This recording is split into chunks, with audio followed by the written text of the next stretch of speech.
لله نحمده ونستعينه ونستغفره ونؤمن به ونتوكل عليه ونعوذ بالله من شرور أنفسنا ومن سيئات أعمالنا من يهد الله فهو المهتدي ومن يضلل فلن تجد له وليا مرشدا فنشهد أن لا إله إلا الله وحده لا شريك له ونشهد أن سيدنا وسندنا ونبينا محمدا صلى الله عليه وسلم الذي أرسله الله بالحق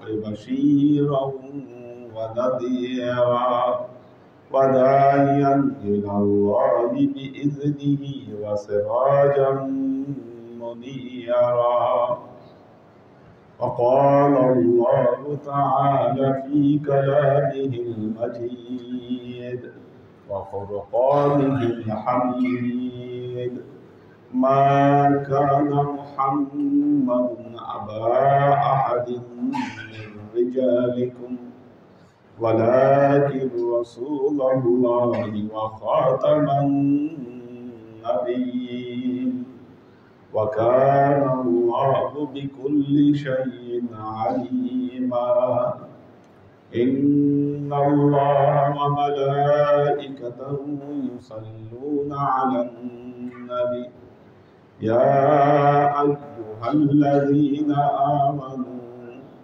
صلوا عليه وسلموا تسليما صلى الله على محمد صلى الله عليه وسلم صلى الله على محمد صلى الله عليه وسلم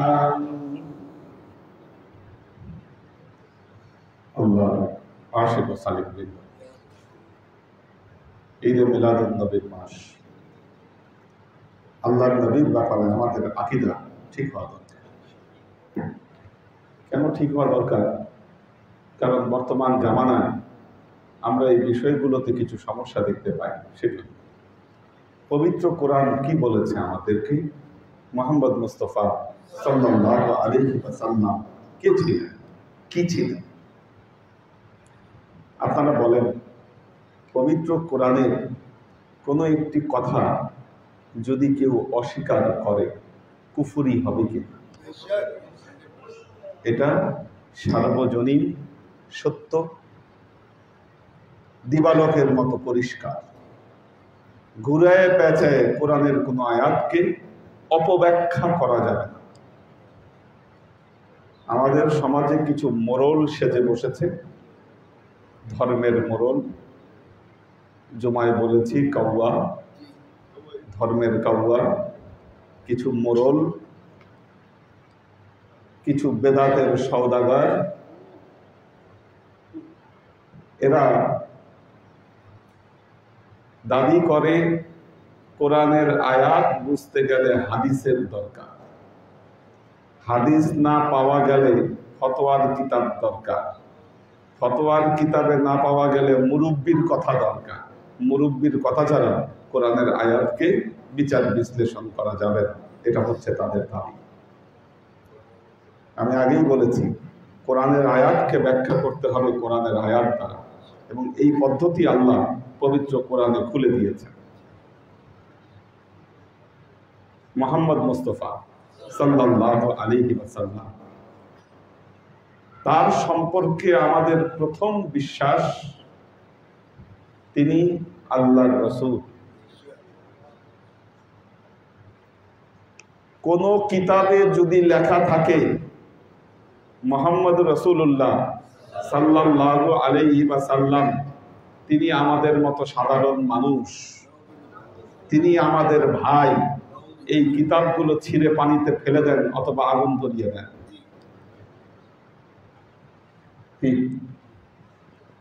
মৌলানা রুমি বলেছেন, মৌলানা রুমির আকীদা কি দেখেন, মৌলানা রুমি বলতেছেন পয়গম্বর তো দূরের কথা, যারা ওলিয়া উলিয়া তাদেরকেও নিজেদের সাথে তুলনা করো না। কতগুলো উদাহরণ দিয়ে বুঝাইছেন মৌলানা রুমি। বলতেছেন করে পকন রাকিয়াস আজ খুদ মাগিন গরচে মাওলাদ দারনা বেশতানি শির ও শির।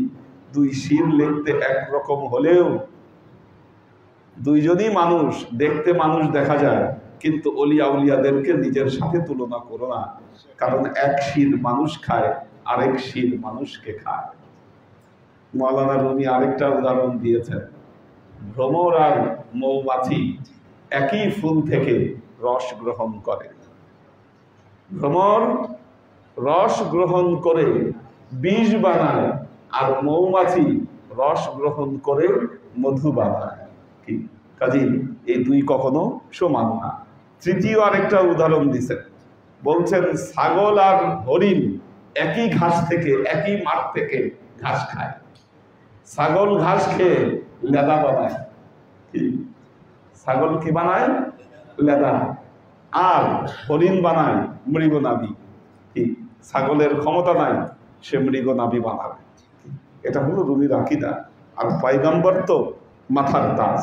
যারা বলতে পারে এই কথা, নবী আমাদের মতোই সাধারণ মানুষ না।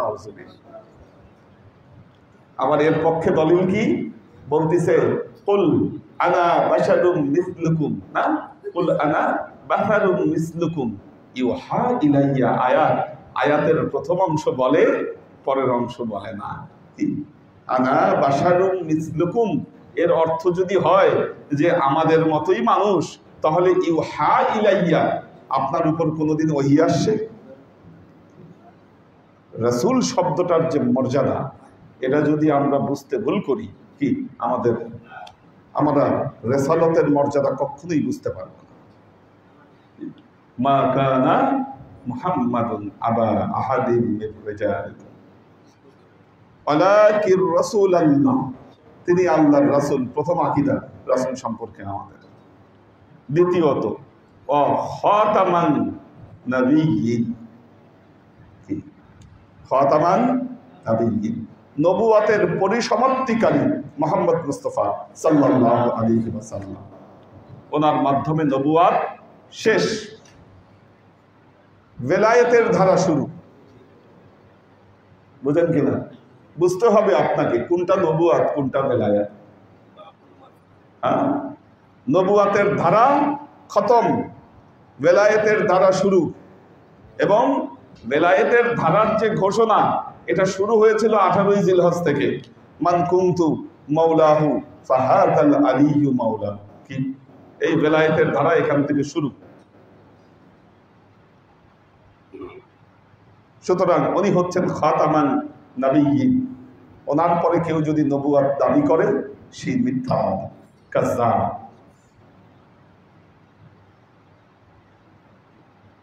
বিষয় ক্লিয়ার? ইয়া আইয়ুহান নবী ইন্না আরসালনাকা শাহিদাও ওয়া মুবাশশিরাও ওয়া নাযীরা ওয়া দাঈয়ান ইলাল্লাহি বিইযনিহি ওয়া সিরাজাম মুনীরা। এখানে দুইটা আকীদা আমাদের চলে আসে। প্রথমত মুহাম্মদ রাসূলুল্লাহ সাল্লাল্লাহু আলাইহি ওয়াসাল্লাম তিনি হলেন হায়াতুন নবী। এটা আমাদের আকীদা।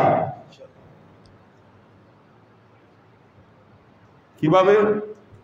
হায়াতুন নবী মানে তিনি মৃত্যুবরণ করেন নাই, তিনি এখনো জীবিত। তিনি তার রওজায়ে আতহারে তিনি জীবিত। এবং আমাদের আমল, আমাদের ওজিফা, আমাদের কার্যক্রম সবকিছুর ব্যাপারে তিনি সাক্ষী। কারণ আল্লাহ বলতেছেন ইয়া আইয়ুহান নবী, হে নবী, ইন্না আরসালনাকা শাহিদান, আমি আপনাকে সাক্ষ্যদাতা হিসেবে প্রেরণ করেছি। কি হিসেবে? সাক্ষ্যদাতা। এখন তিনি যদি নাই থাকেন, ধরলাম এই বেকুবগুলা বলতেছে তিনি মারা গেছেন, ঠিক আছে, তাহলে আজকে আপনি এই যে মোহাম্মদিয়া দরবারে আসছেন, অমুক আসছে তমুক আসছে, এই ব্যাপারে আমার নবী সাক্ষ্য দিবে কিভাবে বলেন? তিনি যদি হায়াতুন নবী না হন, তিনি কি শাহেদ হতে পারবেন কিনা? আপনার যুক্তি কি বলে? কিসের সাক্ষ্য দিবেন তিনি? কেন সাক্ষ্য দিবেন?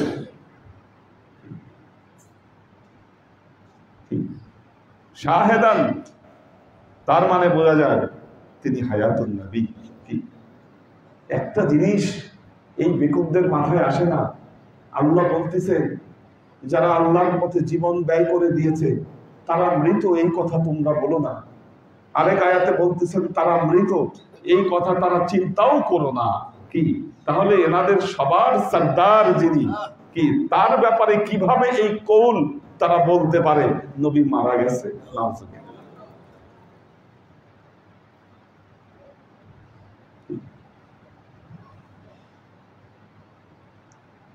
নবীর রওজায় গিয়ে কি হজে গেছেন? কে কে এখানে হজ উমরা গেছেন? তো আপনারা যারা গেছেন, কি নবীর রওজায় গিয়ে সালাম দিছেন না? আসসালামু আলাইকা ইয়া রাসূলুল্লাহ। নবী কি শিখিয়েছেন?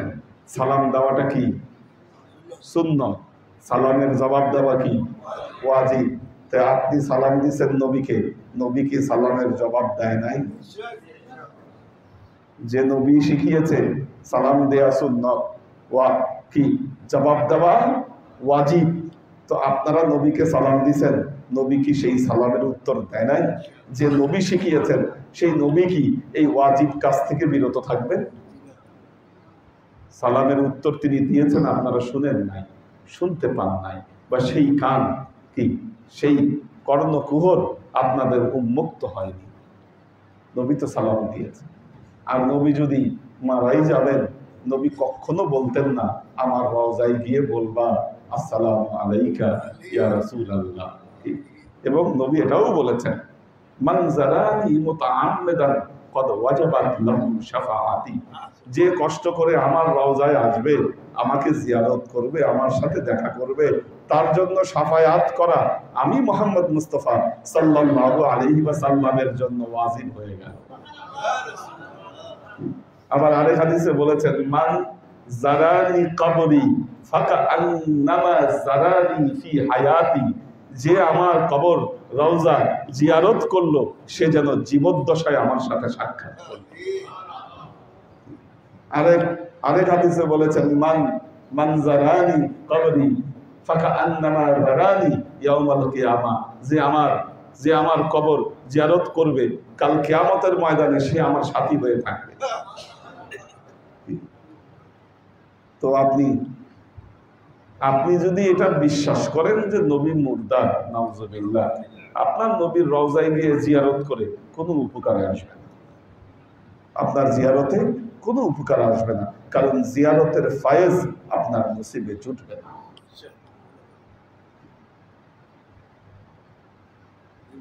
কাজেই আমার নবী তিনি হায়াতুন নবী, এই বিশ্বাসে ভুল করবেন না।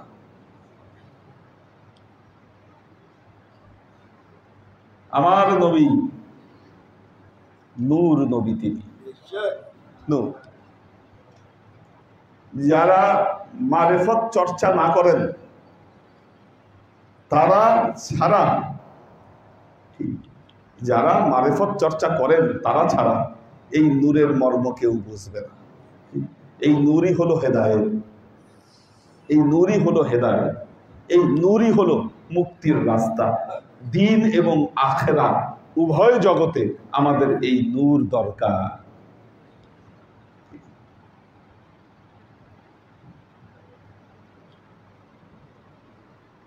আল্লাহ বলে না ইয়া আইয়ুহাল্লাযীনা আমানু তুবু ইলাল্লাহি তাওবাতান নাসুহা।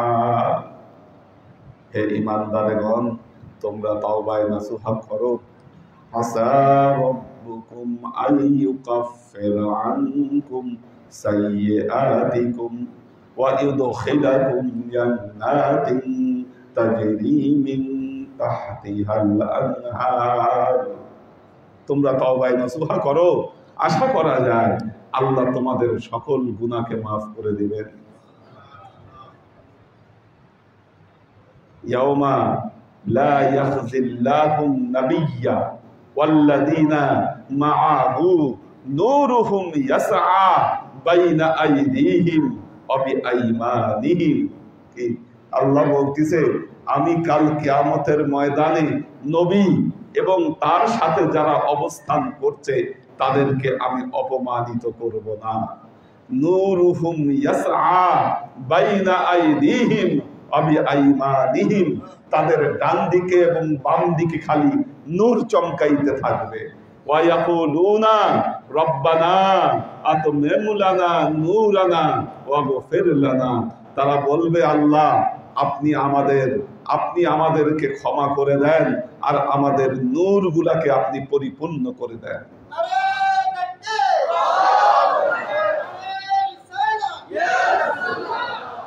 তো আপনার যদি নূর না থাকে, কি আবার এই কোরআনের এই বর্ণনা আসে যে এক জায়গায় নূর বন্টন করা হবে, ওই নূর দেখে কি নেককার বান্দারা পার হয়ে যেতে থাকবে, বদকাররা বলবে হায় রে তোমাদের নূর আছে আমাদের নূর নাই, নাফতাবিস মিন নূরিকুম, তোমাদের নূর থেকে আমাদের কি একটু ধার দাও।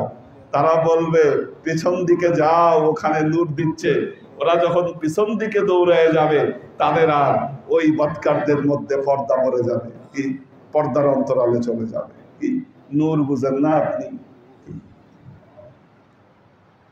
মনে আছে কিনা গাইবান্ধার এক মাহফিলে কি আল্লাহ নবীর নূরের বর্ণনা দেওয়ার পর কেমনে খেপে গেল সারের মতো আলেমগুলা। মনে হচ্ছে কি সার খেপে গেলে যে অবস্থা হয় কি ওদের সেই অবস্থা তৈরি হলো। কারণ প্রকাশ্য জুলুমাতের মধ্যে তারা অবস্থান করছে। এটা জুলুমাত, অন্ধকারচ্ছন্নতায় রয়েছে তারা নূরের মধ্যে নাই। আমাদের বিশ্বাস করতে হবে, আমাদের আকীদা মুহাম্মদ মুস্তাফা সাল্লাল্লাহু আলাইহি ওয়াসাল্লাম তিনি সর্বশ্রেষ্ঠ সৃষ্টি। মানুষের ধারণায় পরে আসে সর্বশ্রেষ্ঠ সৃষ্টি, সর্বশ্রেষ্ঠ মানুষ, সর্বশ্রেষ্ঠ পয়গম্বর তিনি, আশরাফুল আম্বিয়া। তিনি আশরাফুল আম্বিয়া হওয়াতেই আমরা খায়রা উম্মাত, উনি আশরাফুল আম্বিয়া বলেই আমরা খায়রা উম্মাত। আল্লাহ পবিত্র কোরআনে আমাদেরকে অ্যাড্রেস করে বলেছেন কুনতুম খায়রা উম্মাতিন উখরিজাত লিন-নাস তা'মুরুনা বিল মা'রুফ ওয়া তানহাউনা আনিল মুনকার ওয়া তু'মিনুনা বিল্লাহ। তোমরাই হচ্ছে সর্বোত্তম উম্মত বলেছে না? আমাদের আকীদা আল্লাহর নবীর শাফায়াত আমাদের জন্য প্রযোজ্য। তিনি শাফায়াত করতে পারবেন, তিনি শাফায়াত করবেন এবং আল্লাহ সর্বপ্রথম তার শাফায়াত গ্রহণ করবেন। কেন বলছি এই কথাটি? আমাদের খুব কাছে গির্জার পাশে একটা মাদ্রাসা আছে, খেয়াল করবেন, দেখছেন নাকি? হ্যাঁ, আপনারা যাওয়ার সময় দেখবেন। ওনার নাম বলছি না, ওনার সাথে আমার সাক্ষাৎ হয়েছে, ওনার কথাবার্তাও আমি শুনেছি, নাম বলার দরকার নেই। তো ওনার সাথে আমার কথা হয়েছে, 1-to-1 কথা হয়েছে। ওনার কথার মধ্যে যেটি আমি পেয়েছি, সব নবীর মর্যাদা সমান। সব নবীর মর্যাদা সমান। এই কথা কি কোরআনের বিরোধী নয়?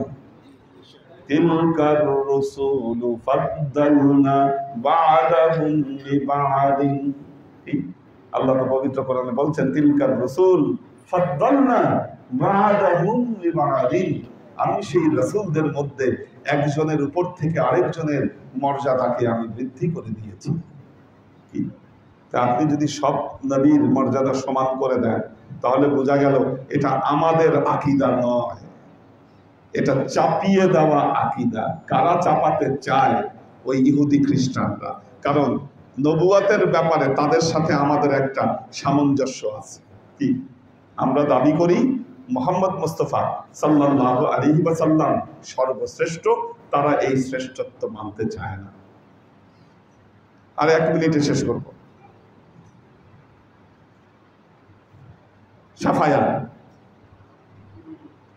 সাফায়াত মুহাম্মদ রাসূলুল্লাহ সাল্লাল্লাহু আলাইহি ওয়াসাল্লামের জন্যই প্রযোজ্য। আজকে এরা প্রথমে দাবি তুলেছে যে মুহাম্মদ মুস্তাফা সাফায়াত করতে পারবে না, তারপর এই সাফায়াতকে ঈসা ইবনে মারইয়ামের সাথে নিসবত করেছে।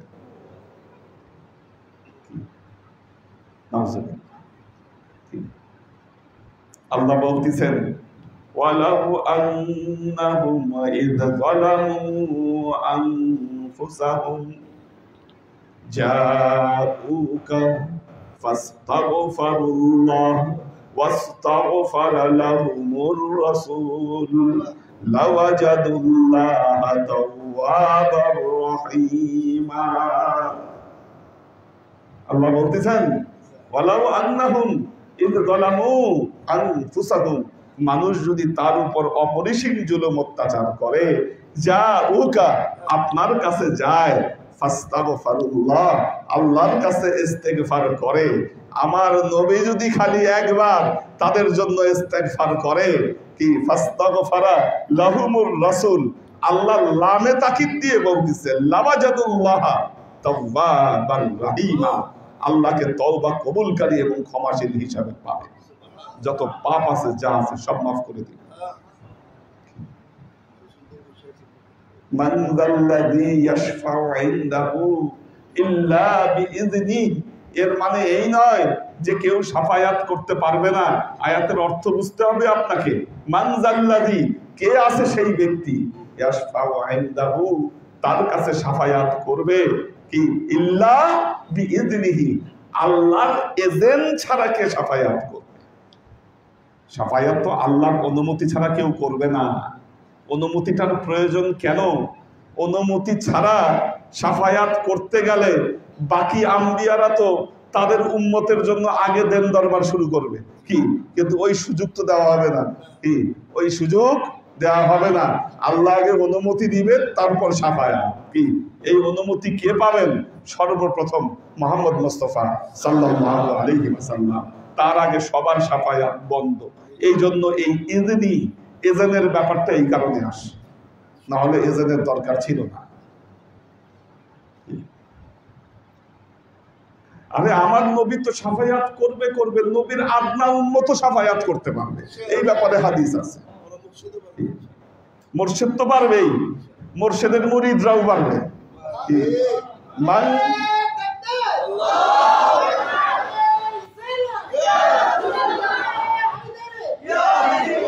আল্লাহর নবী বলছেন মান ক্বারা আল কুরআনা ফাস্তাজহারাহু ফাহাল্লা হালালাহু ওয়া হাররামা হারামাহু আদখালাহুল্লাহুল জান্নাহ। প্রথম তাকে পুরস্কার তার জান্নাতে। এই যে কোরআনের ক্লাস করতেছেন আপনারা, কি এটাই তো মান ক্বারা আল কুরআন ফাস্তাজহারাহু ফাহাল্লা হালালাহু ওয়া হাররামা হারামাহু, কি আদখালাহুল্লাহুল জান্নাহ, প্রথম পুরস্কার আল্লাহ জান্নাতে প্রবেশ করাবে।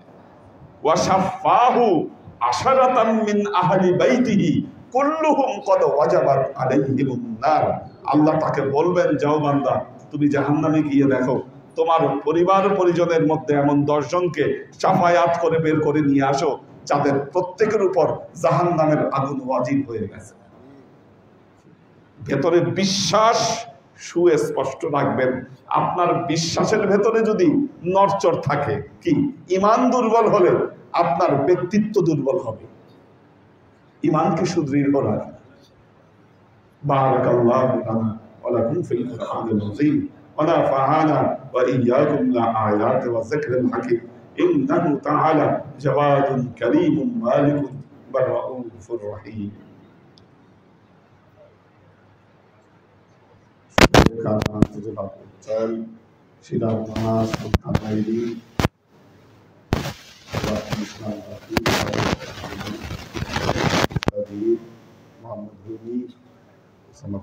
সুলতান Mamun A K Azad, H M Newton, H K Kanak, Humaira Chowdhury Hasna,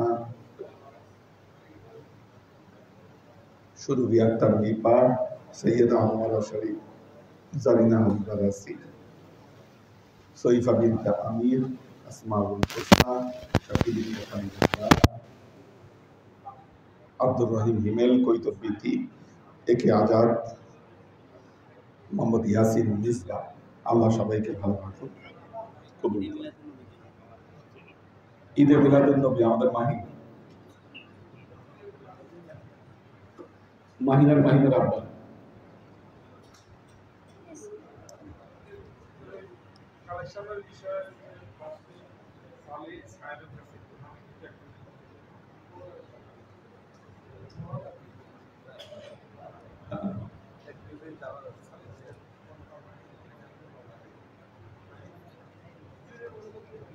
জি হুজুরের অনুমতি ক্রমে আমাদের লালপুরি দরবারের যে কালেকশনগুলো হচ্ছে বাপ্পি সালেহিন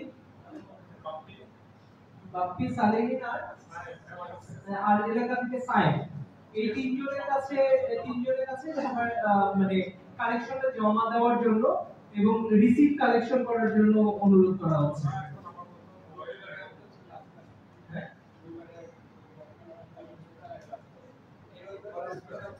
রবিবারে স্পেশাল ক্লাস আছে, শনিবারের ক্লাসটা রবিবারে দেওয়া হয়েছে। তো রবিবারের মধ্যে আমরা সবাই এই কালেকশনটা কনফার্ম করব ইনশাআল্লাহ। আর বিকাশে কেউ যদি দিতে চায় তাহলে সকল ওসমান ভাইয়ের কাছে দিতে পারবেন। আসসালামু আলাইকুম।